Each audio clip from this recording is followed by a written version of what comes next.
लागेऊं करन विचार पुनि बहु प्रकार दस शीश समुझ हृदय है रावण ही आयो जहां गिरीश दंड चारि तब तहां निश बीती संध्या वदन कीन सप्रीति लागेऊं करन ध्यान दस शीसा बहुरी हर्षि जऊ रेऊं कर बीसा शिव सेवक मन क्रम अनुरागी सुनु खगेश तेहि ते बड़ भागी मंताकर्षण जप दश माला अहि रावण चित डोल पताला। फिर रावण अनेक प्रकार से विचार करने लगा। वह अपने हृदय में अहिरावण को समझकर वहां आया जहां महादेव जी विद्यमान थे। वहां 4 घड़ी रात व्यतीत हुई थी, जहां उसने प्रेम में संध्या वंदन किया। रावण ध्यान करने लगा, फिर हर्षित होकर 20 हाथ जोड़ने लगा। हे गरुड़, रावण श्री महादेव जी का दास और मन कर्म से अनुरागी था, जिससे वह बड़ा भाग्यशाली था। रावण ने आकर्षण मंत्र जपा तो पाताल में अहिरावण का चित्त चलायमान हुआ। लागेऊं करन सो मन अनुमाना केहि कारण दश मुख कुलाना निश्चर नाहु भुवन वश जाके जितन कहा न वीर तो को ताके। वह मन में अनुमान करने लगा कि क्या कारण है जो रावण अकुलाया है, जो राक्षसों का राजा, तीनों लोक जिसके वश में है तथा जिसको जीतने वाला कोई योद्धा नहीं है, जो मन कर्म वचन से दुर्गा जी को छोड़कर अन्य का सेवक नहीं। ऐसे अहिरावण ने कामदा देवी का ध्यान किया। वह चलकर वहां आया जहां शिव मंडप में रावण था। उसने रावण को सिर झुकाया तो रावण ने उसे अपने आसन पर बैठाया। तब अहिरावण ने रावण से प्रेम सहित कुशल पूछी तो पहले उसने वह कथा कही जो बहन ने अर्थात शूर्पणखा ने अनीति की थी। फिर जैसे ही खरदूषण के मारने की खबर मिली, तब वह भी कही। फिर मारीच की कथा सुनाई। फिर सीता का हरण, हनुमान का बल और लंका दहन के बारे में बतलाया। जिस प्रकार सेतु बांधकर भगवान राम चले आए तथा अंगद का संवाद सुनाया। उनने कहा, हे नागलोक के राजा हे रावण, अकंपन अतिकाय आदि योद्धा समर में मारे गए। हे तात, अब संपूर्ण कुशल तो समाप्त हो गई। राक्षसों की सारी सेना नाश हो गई। उन बेचारे 2 मनुष्य रामचंद्र और लक्ष्मण ने कुंभकर्ण और मेघनाथ को भी मार डाला। इसलिए अब तुम्हें अपने पास बुलाया है कि तुम वह उपाय करो जिससे शत्रु का नाश हो। अहिरावण ने कहा, यह कितनी बात है, मैं दोनों भाइयों को हर ले आऊंगा। ले पाताल देव ही बलि देहो, यश पूरण निश्चर कुल लेहूं। ले जाऊं जानेऊं तुम तबहि, रवि सम तेज होई निश जबहि। और पाताल में ले जाकर देवी को बलि दूंगा, जिससे राक्षसों को यश प्राप्त होगा। जब मैं ले जाऊंगा तब तुम जान जाओगे। उस समय रात्रि में सूर्य के समान प्रकाश हो जाएगा। ऐसे वचन कहकर उसे समझाया और सिर नवाकर बल कहकर अपनी देवी को हृदय में धारण करके श्री रामचंद्र जी की सेना में चला आया। रात्रि में कुछ दिखाई नहीं पड़ा था। जो विशाल योद्धा बंदर थे वहां जाग रहे थे। वे कृपालु रामचंद्र जी की जय जयकार बोलते थे, जिन्हें वहां काल भी नहीं पहुंच सकता था। वहां हनुमान जी ने एक उपाय रचा। अपनी पूंछ का परकोट बना रखा था, वह शोभा कुछ बखानी नहीं जाती। ऐसा दिखाई पड़ता था मानो वहां शेषनाग छाए हैं। वह ऊंचे पर्वत के समान दिखाई देता था। उसके मुख द्वार पर हनुमान बैठे हुए थे। उन्हें देख अहिरावण ऐसे हार गया जैसे सूर्य के उदय होने से अंधकार हार जाता है। अहिरावण के मन में कोई युक्ति ठीक न हुई। तब उसने कपट वेश धारण किया। ठीक विभीषण के समान वेश बनाकर वह हनुमान के पास आया। हनुमान जी तो स्वाभाविक ही प्रतापी हैं, उस पर भी इंद्रपति राम जी के दास हैं। वह मूर्ख अहिरावण उनका तिरस्कार कर राम जी के पास चला गया, जिसके हृदय में कुछ डर नहीं हुआ। मरम न जानेऊ कछु सुत पवना, वेश विभीषण खलि धरि गवना। ठाड़ हों बोलेऊं सुनि भ्राता, चले जहां कृपालु जन त्राता। मैं रघुपति सन आय सुपाई, संध्या करन गयो सुन भाई। तेहि ते तुरत चले प्रभु पाही, भा विलंब जनि राम रिसाही। हनुमान जी ने उस भेद को कुछ नहीं जाना। वह दुष्ट विभीषण का वेश धारण कर गया। हनुमान जी ने खड़ा होने के लिए कहा तो वह राम जी के पास चला गया। हे भाई, मैं राम जी की आज्ञा लेकर संध्या करने गया था। देर हो गई है, इससे शीघ्रता पूर्वक जा रहा हूं, जिससे राम जी क्रोध ना करें। सत्य वचन कपि निज मन माना, सुनु खगेश भावी बलवाना। कपट चतुर गति जानी न जाई, पर मन हरे हरे धन भाई। हे गरुड़, भावी बलवान होती है। इससे हनुमान जी ने इसकी बात को सत्य समझ लिया। चतुर कपटी की गति जानी नहीं जाती, वह दूसरे के मन को हर कर, हे भाई, उसके धन को भी हर लेता है। इस प्रकार वह हनुमान जी की आज्ञा पाकर वहां गया जहां लक्ष्मण और राम जी दोनों विद्यमान थे। बानरों के राजा सुग्रीव, जामवंत, नल, नील, बालीपुत्र बलवान अंगद और सुवेण भी बैठे थे। वहां दिविदमयंग बानरों के सेनापति गवाक्ष आदि वीर योद्धा विभीषण के सहित सभी रणधीर सोए हुए थे। तिन्हि मध्य रावण शशि राहु, एक संग सोवत फणिनाहु। दक्षिण दिशि सोवत रघुनाथा, अनुज वाम दिशि तेहि पर हाथा। उन सब के बीच में रावण रूपी चंद्रमा के लिए राहु रूपी राम लक्ष्मण एक साथ सो रहे थे। रघुनाथ जी की बाईं ओर लक्ष्मण जी के ऊपर राम जी का हाथ था। लक्ष्मण जी के हृदय पर राम जी का हाथ ऐसे शोभायमान हो रहा था जैसे स्वर्ण कमल पर सर्व शोभित हो। वानर समूह मानो क्षीर सागर के समान थे, मानो वहां ये दोनों वीर सो रहे थे। राम जी और लक्ष्मण के समीप सुंदर धनुष बाण सजावट के साथ रखे थे। अहिरावण ने घनश्याम राम जी का सुंदर स्वरूप देखकर मन में ही प्रणाम किया। ब्रह्मादिक जेहि जान न पावही, मुनि महेश पूजा मन लावही। करहि विविध जप योग विरागी, रटहि निरंतर निश दिन जागी। सो प्रभु तेहि देखा भरी लोचन, कृपा सिंधु सेवक भवमोचन। बहुरी हृदय तेहि कीन विचारा, करे कार्य रावण अनुसारा। ब्रह्मादिक जिन्हें ध्यान में नहीं पाते, मुनि तथा शंकर जी जिनकी पूजा में मन लगाए रहते हैं, विरागी लोग रात दिन जागकर अनेक प्रकार जप जोग कर निरंतर रटते हैं, उन्हीं कृपा सिंधु सेवकों के भवमोचन प्रभु को अहिरावण ने नेत्र भर देखा। फिर उसने हृदय में विचार किया कि रावण के अनुसार कार्य करूं। तब उसने मोहन मंत्र से सबको मोहित कर मंत्रों से मुख बंद कर दिया। फिर राम और लक्ष्मण को उठा लिया और कूद कर अदृश्य हो गया। यह विधि गयो प्रभु इले सोई, नभ मार्ग प्रकाशति होई। सो प्रकाश जब रावण देखी, किए प्रमाण तेहि वचन विशेषी। इस प्रकार वह राम जी को उठा ले गया, जिससे आकाश मार्ग में बड़ा प्रकाश हुआ। उस प्रकाश को जब रावण ने देखा तो उसके वचन की विशेषता को समझा। रावण मन में अत्यंत प्रसन्न हुआ कि अहिरावण तो राक्षसों के शत्रु को उठा ले गया। अहिरावण क्षण भर में उन्हें अपने लोक को ले गया। तब वानर दल में बड़ा शोर हुआ। वानर लोग जागे और श्रीहत हो गए, जैसे जल के बिना नदी दिखाई पड़ती है। पुनः ऐसे जान पड़े जैसे दिन में चंद्रमा और तारागण रहित दिवा चंद्र उदास दिखाई पड़ता है। जैसे बिना सूर्य के दिन, प्राण के बिना शरीर दिखाई पड़ता है, और जैसे बिना दीपक के घर दिखाई पड़े, वैसे ही वे सब बंदर दिखलाई पड़ने लगे। तब सब एक दूसरे से पूछते हैं कि त्रिलोक्य भूषण राम जी कहाँ गए। सबने मिलकर सारी सेना खोज डाली, पर राम लक्ष्मण दोनों वीरों को कहीं न पाया। सभी भालू और बंदर ऐसे व्याकुल हो गए जैसे बिना जल के जलचर हों। सभी कहते कि विधाता ने यह क्या किया, यह तो बिना राम जी के प्राण जाना चाहते हैं। शोक से ग्रसित धैर्य नहीं रख सकते थे। राम और लक्ष्मण कहाँ गए, सब पुकारने लगे। सुग्रीव बड़े दुख से कहने लगे कि विधाता ने बनी बात क्यों बिगाड़ दी।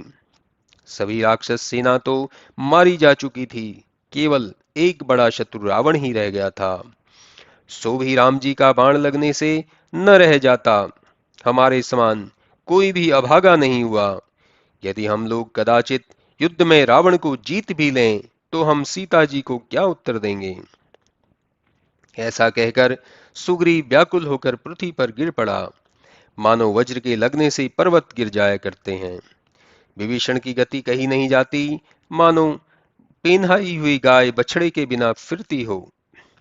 हनुमान जी तथा जामवंत के मन में बड़ा दुख हुआ।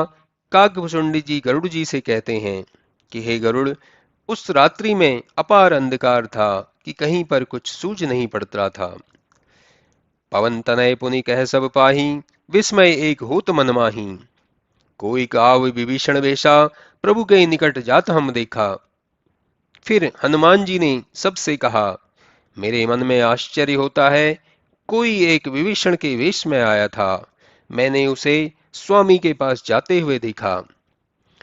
उसने पूछने पर बहुत अच्छे वचन कहे, पर मैं राक्षस के मन के कपट को न जान सका। इस बात को सुनते ही विभीषण ने कहा, अवधनाथ को अहिरावण पाताल में ले गया है। वह नागलोक में रहता है, मेरे शरीर में के वेश में दूसरा नहीं हो सकता।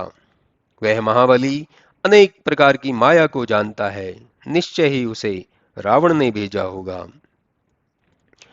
तब जामवंत ने कहा, हे हनुमान सुनो, तुम्हारे बल को संसार जानता है। शीघ्रता से उपाय करो और कृपा सागर दोनों भाइयों को ले आओ। कहूं भालुपति सुनु हनुमाना, तब बल तात सकल जग जाना। वेग सो जतन विचारहु ताता, कृपा सिंधु आनहु दो भ्राता। फिर व्याकुल होकर सुग्रीव बोले, हे तात हनुमान, बिना राम जी के इस जीवन को धिक्कार है। एक पल युग के समान बीत रहा है। जैसे बिना जल के प्यासा दुखित होता है, वैसे ही हम सब बिना राम जी के दुखित हैं। जैसे बिना सूर्य के कमल मलिन हो जाता है, वैसे ही हम सब बहुत दीन हो रहे हैं। जिमि सीता सुधी औषधि आनी, तेहि प्रकार आनहु गुण खानी। यह सुनी पवरी पवन सुत बोला, चित राखें थिर स्थे सेन न डोला। भुवन चारिदस तीनों लोका, आनहु प्रभु तजहु तुम शोका। अब तुम सजग रहो सब भाई, लरहु काल सन जो चढ़ी आई। जैसे तुम सीता की सुधि और संजीवनी बूटी लाए थे, वैसे ही दोनों भाइयों को ले आओ। यह सुनकर हनुमान जी ने कहा, अच्छा, चित्त को स्थिर रखना और सेना विचलित न होना पाए। अब तीनों लोक और 14 भुवन में जहां कहीं भी प्रभु होंगे, मैं उन्हें ले आऊंगा। आप सोच को त्याग दीजिए। अब आप सब लोग सजग रहेगा। यदि काल भी चढ़ आवे तो उससे भी न डरना। ऐसा कह प्रलय काल के मेघ के समान गर्जना कर हनुमान जी चल पड़े। जाते हुए एक वृक्ष के नीचे पहुंचे तो वहां एक गिरधनी गिरध से ऐसा कह रही थी। गिरध नारी रही गर्भणी गर्भणी, बोली पति सो बैन। आनहु आमिष मनुज कर, खाई होई जिय चैन। वह गिरधनी गर्भणी थी जो अपने पति से कह रही थी कि तुम मनुष्य का मांस ले आओ, मैं उसे खाऊंगी तो मेरे जी को चैन मिलेगा। उसकी बात सुनकर गिद्ध ने कहा, आहि रावण राम जी को ले गया है, वह जाकर देवी को बलिदान देगा। वह मांस वही पावेगा जिसका बड़ा भाग्य होगा। किसी उपाय से मैं उसे ला दूंगा। ऐसा कहकर गिद्ध ने अपनी स्त्री को बोध दिया। जब हनुमान जी ने यह सब सुना, तब हृदय में हर श्री रघुनाथ जी को सुमिरन करते हुए आगे को चल पड़े। हनुमान जी शीघ्र ही पाताल जा पहुंचे और अहिरावण के नगर में प्रवेश किया। वहां पर द्वारपाल मकरध्वज नाम का बंदर था, जो बड़े क्रोध से डांटता हुआ हनुमान जी से बोला, तुझे डर नहीं लगता? मेरा तिरस्कार कर रहा है। जैसे दीपक से फतिंगे नहीं डरते, क्या मुझे नहीं जानता? मैं पवन सुत का बालक हूं, जो स्वामी भक्त तथा काल के मुख को भी तोड़ने वाला है। सुनत वचन हनुमान विस्मय हुए बोलत भयों, अरे मूढ़ अज्ञान, मोरे सुत सपने हूं नहीं। यह बात को सुनते ही हनुमान जी को बड़ा आश्चर्य हो गया और बोले, अरे मूर्ख, अज्ञानी, मेरे तो स्वप्न में भी पुत्र नहीं है। कहत वचन शठी तो ही न खोरी, काम विवश कब भई मति मोरी। मम सुत बनहि मूड के ही काजा, इतना कहत तो ही नहीं लाजा। यही प्रकार ते मम सुत भयसी, निज उत्पत्ति मोसन किन कहसी। सुनत कहत मकर ध्वज बचना, कीन तात जब लंका दहना। अरे शठ, क्या तुझे ऐसी बात कहते पाप नहीं होता। मेरी बुद्धि काम के वश कब हुई थी। हे मूर्ख, तू मेरा पुत्र किस कारण बनता है, यह कहते हुए तुझे लज्जा नहीं लगती। तू मेरा पुत्र कैसे हुआ, अपनी उत्पत्ति मुझसे क्यों नहीं कहता। इसे सुनते ही मकरध्वज बोला, हे तात, जब आपने लंका दहन किया था, तब आयो चली उदति उदधि समीपा, भयऊ प्रस्वेद तुम्हि कपि दीपा। छूटी प्रस्वेद सागर मह गयूं, प्यों मीन ते ही ते मैं भयऊं। तब चलकर समुद्र के किनारे जब आप आए, उस समय आपके शरीर से पसीना बाहर निकला, वह समुद्र में गिर गया, जिसे एक मछली पी गई, उसी से मैं पैदा हुआ हूं। यही प्रकार मैं तब सुत ताता, गोपहु नहीं निज पिता न माता। अहि रावण सेवा मैं करऊं, प्रभु आयसु यही द्वारे रहूं। हे तात, मैं इस प्रकार आपका पुत्र हुआ। मैं अपने माता पिता को नहीं छुपाता हूं। अब मैं अहिरावण की सेवा करता हूं तथा स्वामी की आज्ञा से द्वार पर ही रहता हूं। हनुमान जी ने फिर सब बात पूछी कि हे तात, तुमने सत्य कहा है। अब यह कहो कि अहिरावण राम और लक्ष्मण को हर कर ले आया है, सो वह क्या करता है। तुम उस स्थान को बताओ, मैं तुम्हारे स्वामी के पास जाना चाहता हूं। मकरध्वज ने कहा, हे पिताजी, मैं ये वृत्तांत तो नहीं जानता, किंतु मैंने सुना है राम लक्ष्मण को राक्षसों का स्वामी अहिरावण साथ लाया है, सो आज वह होम कर रहा है। नागराज शायद वह उन्हें देवी को बलि देगा। हे पिता, जो कुछ मैंने अपने कानों से सुना है, वह सब तुमको सुना दिया। अपने स्वामी के कार्य के लिए दुख सहता हूं, सो तुमसे कह दिया। किंतु आप जो जाने को कहते हैं, सो मैं जाने नहीं दूंगा, क्योंकि स्वामी की अवज्ञा का अपयश न लूंगा। तब हनुमान जी उसे ढकेल कर चले, तो मकरध्वज ने जाना यह क्रोधित है। तब उसने हनुमान जी को घूसा मारा, फिर हनुमान जी ने भी उसे मारा। इस प्रकार एक एक को मारने लगे। दोनों समान बली थे, कोई कम नहीं था। एक को एक नहीं हटा सकता था, और हनुमान जी तथा मकरध्वज दोनों ही बड़े वीर थे। भगवान शंकर कहते हैं, पार्वती, हनुमान जी अपने पुत्र को पूंछ से बांध विलंब न कर शीघ्रता से चले। धरि लग रूप होम ग्रह देखा, जीव सजीव परे नहीं लेखा। तहां देवी कर मंडप रही, शोणित घट बहु को कह सकही। और छोटा रूप धारण कर हवन घर देखा, तो जीते हुए जीव गिने नहीं जाते। वहां देवी का मंडप था तथा रक्त से बहुत से घड़े रखे थे, जिन्हें कौन कह सकता है। अनेक प्रकार के मेवा और पकवान लाकर देवी के स्थान पर रखे थे। वहां मालिन फूल लेकर आई, तो पुष्प के मध्य में हनुमान जी घुस गए।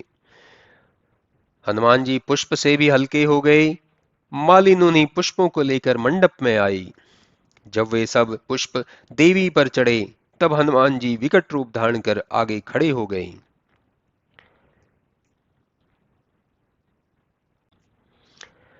छुवत चरण देवी तुरत, धरती रही समाये, मुख पसारी ठाड़े भये, कपि छवि लखत डराई। तब चरण स्पर्श करते ही देवी तो पृथ्वी में समा गई, और हनुमान जी मुंह फैलाकर खड़े हो गए, तो उनकी शोभा देखकर भय लगने लगा। दुष्ट राक्षस देवी को प्रकट हुआ देखकर मन में बहुत बड़े बड़े विचार करने लगे। वे कहने लगे, आज देवी साक्षात प्रकट हुई, और अहिरावण बड़ा भाग्यशाली हुआ। प्रणाम करके फिर पूजा करते हैं, और जो कुछ चढ़ाते हैं वह हनुमान जी के मुख में जाता है। वहां कुछ भी सामग्री नहीं बची, हनुमान जी ने सब खा डाला। हनुमान जी ने एक खेल किया, क्योंकि राक्षस कुल का नाश होना चाहता है। अहिरावण के हृदय में वैसा ही सुख हुआ कि जैसे बलि पशु के कंधे पर चढ़ने से होता है। जब उसने होम को सिद्ध हुआ जाना तो शीघ्र ही राम लक्ष्मण को वहां ले जाकर खड़ा कर दिया। राक्षसों ने हाथ में बहुत से हथियार लिए, कोई गदा, कोई धनुष बाण धारण किए है, कोई शक्ति त्रिशूल और तलवार धारण किया है। तोमर, मुगदर, फरसा, तलवार, खड़ग और धनुष बाण हाथों में लिए, जिन्हें देखते ही चेतना शून्य हो जाती है। माया बलते सकल विलक्षण, अति विकराल मूढ़ दुर्भक्षण, यही विधि सकल वीर तहां रहे, अहि रावण आज्ञा दृढ़ गहे। वे सब माया के बल में बड़े चतुर, बड़े भयंकर, मूर्ख और मांसाहारी थे। इस प्रकार सब योद्धा वहां रहते हुए अहिरावण की आज्ञा पालन करते थे। फिर आज्ञा पाकर उन्होंने तलवार निकाली और प्रभु को मारने खड़े हुए। उस समय कोई कहता कि राजनीति के अनुसार 3 घड़ी की देर और करो। फिर ऐसा वचन सुनकर वे मूढ़ बुद्धि वाले कहने लगे, तुम्हारे जो कोई हो उनका स्मरण कर लो, नहीं तो तुम्हारा काल निकट आ गया है। अब तुम दोनों भाई रात के स्वप्न के समान हो। शिवजी कहते हैं, हे पार्वती, वे मूर्ख ऐसे शब्द भगवान से कहते थे जिसे कहने में मुझे संकोच लगता है। लक्ष्मण जी राम जी का मुख देखते और राम जी लक्ष्मण जी का मुंह देखते। हे गरुड़, राम जी का कौतुक कैसे कहूं, वह दशा आगे श्रवण करो। ऐसी कीन प्रभु हृदय विचारा, जपे सकल जग नाम हमारा। जाना देवी रूप हनुमाना, बेसी कहा तब राम सुजाना। काल कौर तुम सुमिरहु रक्षक, भई तुम्हारी देवी तब भक्षक। सुनत गिरा तिन मारन ठयऊं, घन समान कपि गर्जत भयऊं। तब भगवान ने हंसकर मन में विचार किया कि सारा संसार तो मेरा नाम जपता है और यहाँ तो देवी रूप हनुमान विद्यमान है। तब ज्ञानवान श्री राम जी ने हंसकर कहा, हे राक्षसों, तुम सभी काल के ग्रास हो रहे हो, अतः अपने रक्षक का स्मरण करो। अब तुम्हारी देवी ही तुम्हारी भक्षक है। प्रभु की ऐसी बात सुनकर वे राक्षस दौड़े तो हनुमान जी गर्जने लगे। सारे राक्षस अत्यंत दुखित हो गए और अपने मन में विचार करने लगे कि अहिरावण ने अच्छा काम नहीं किया जो कपट वेश से भगवान को हर लाया। इसी से आज देवी क्रुद्ध हो गई है। अब आज सबका मरण हुआ। सारे राक्षस भयभीत हो गए और हनुमान जी दूसरी बार घोर गर्जना करने लगे। हनुमान जी अपने रूप से प्रकट होकर बड़े जोर से गरजे। हे पार्वती, बुद्धि के धीरज धारण करके सुनो। वह गर्जना सुनकर राक्षस बहुत डर गए। उस समय अभिमानी राक्षस विचलित हो गए। उसी समय दोनों भाइयों को लेकर हनुमान जी राक्षसों के समूह को उसी प्रकार मारने लगे जैसे रुई धुनी जाए। हनुमान जी ने तलवार छीन ली और उनकी भुजाओं और सिर को खेत के समान काटने लगे। उन्होंने दुष्ट के दल को खंड खंड काटकर और पैर पकड़कर अग्नि में डाल दिया। फिर हनुमान जी ने अपने लंगूर की कोट बना ली जिसमें सब घिर जाएं, कोई भाग न जाए। इस प्रकार से उन्होंने सब राक्षसों को मार डाला। यह देख अहिरावण ने कहा, रे दुष्ट बंदर, तुझे भय नहीं है, मुझ अहिरावण को नहीं जानता। जैसे तूने जम्बूमाली और रावण के पुत्र बेचारे अक्षय कुमार को मार डाला है। हे हनुमान, मेरे वचनों का विश्वास कर, मैं काल नेमी के समान नहीं हूं। ऐसा कहकर उसने हनुमान के वज्रवत शरीर पर तलवार का वार किया। तब उसी की तलवार लेकर हनुमान जी ने उसे बहुत मारा और सिर काटकर अग्नि में डाल दिया। तब हनुमान उस मस्तक से उसके यज्ञ की पूर्णाहुति कर लक्ष्मण सहित भगवान को लेकर चले। मकर ध्वज विनती तब कीन्ही, बंधन छोरी राज्य ते ही दीनी। यहाँ राज भोगऊं तुम ताता, भजऊं सदा मम प्रभु दो भ्राता। तब मकर ध्वज ने प्रार्थना की तो हनुमान जी ने उसका बंधन खोलकर उसे राज्य दे दिया और कहा, हे प्यारे, तुम यहाँ का राज्य करो और मेरे स्वामी का सर्वदा भजन करो। ऐसा कहकर हनुमान जी अपनी सेना में आ गए, जिन्हें देखकर सबने वैसे ही सुख पाया जैसे मृतक शरीर में प्राण आ गया हो या खोई हुई मणि पाकर कोई सर्प सुखी हो गया हो, अथवा जैसे खोया हुआ फिर आकर मिल जावे, वैसे ही दोनों भाइयों को देखकर सब प्रसन्न हो गए। सुग्रीव चरणों में सिर रखकर फिर से मिले। फिर विभीषण ने चरण स्पर्श किया। फिर जामवंत अंगद सहित रीछ और बंदर मिले।